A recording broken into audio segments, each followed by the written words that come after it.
There is no corrupt person. There is no wicked and evil person that is allowed to ascend to the leadership of the people. You cannot even stand up to talk in your family meeting. For every member of the family will descend on you. And you will not be able to talk. Because you are corrupt, because you are wicked, because you are evil. How much more for you to talk in the public square? To talk in the village?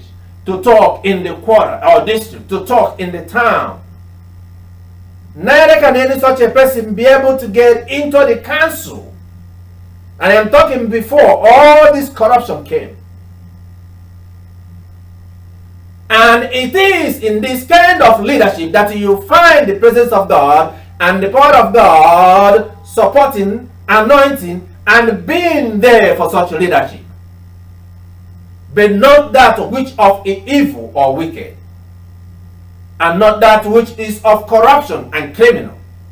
And for we have spoken, again, giving you the words when we dealt on corruption and bribery, for you to see the position of God. So we ask you that in this season of election, as we approach, both here in America, in November, and then in some places in the world as they come around, for you to know that you have a duty of care for your own future, especially for the young people, who, for the sake of the elderly, that is given those coveted positions by the result of their being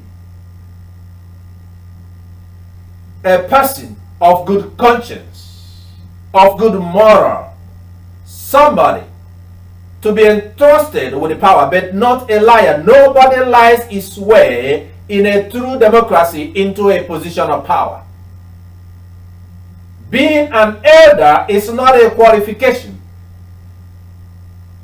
but being an elder with an integrity is the qualification that can be trusted, that have a track record of experiences that supports that.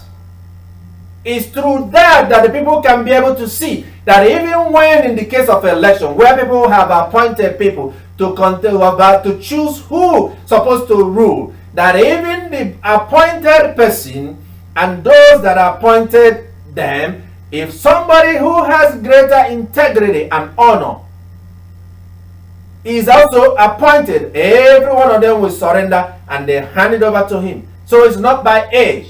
It is by acknowledgement of the person's outstanding statesmanship and integrity and the trust that they have gained of the people and the populace.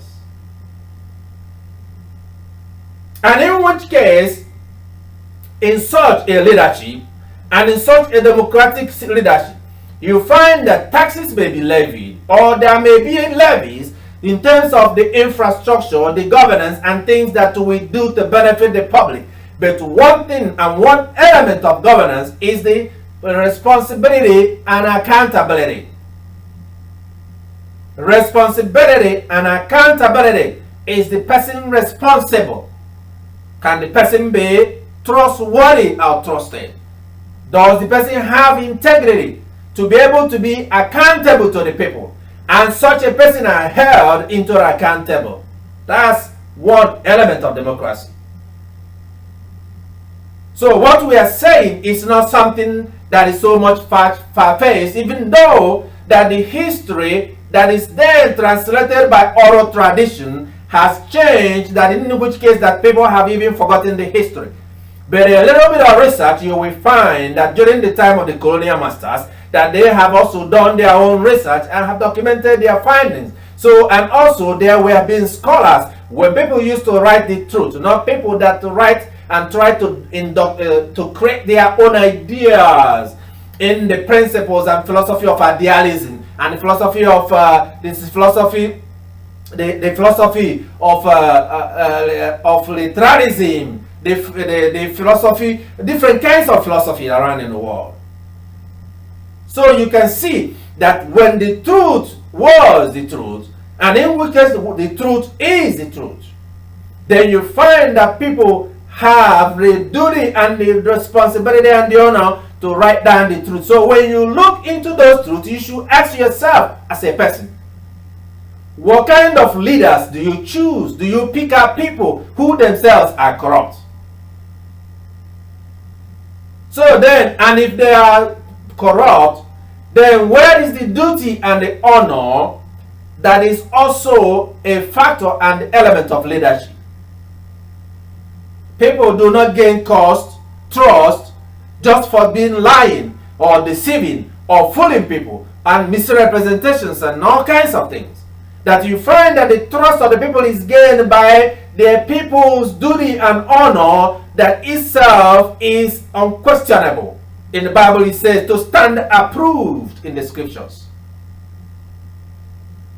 Because it is this then that people can be able to come in service. The reward of honor and the respect that a lot of people deserve is earned by their service to the people. It is not by force, by imposition. It is not by use of all kinds of militarism. It is earned. And those earning of this is manifested in your fiduciary duties to the people. And in which case, that it is through that fiduciary duties that you owe to the populace, to the civic population, to the society, is how the outcome of your service is measured by the people.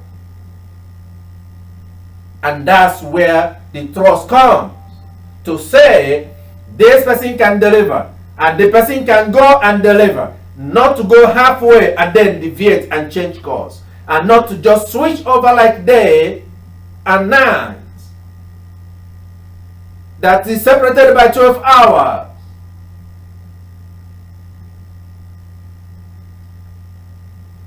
So in the passage that we read in the book of Numbers, chapter 19 in the last Sunday, then you will see the Lord embodies that in the life of the Jewish people as an example for the world to see. And you will see that no matter the pains, and as you can see in the history that we told you about this tribe called Igbo tribes, in the ancient time, I mean before corruption entered into the people and turned them upside down, that no matter in their pains and their suffering, they will never accept anybody or any help or any money from anybody who is wicked or evil or corrupt. And that was the reason why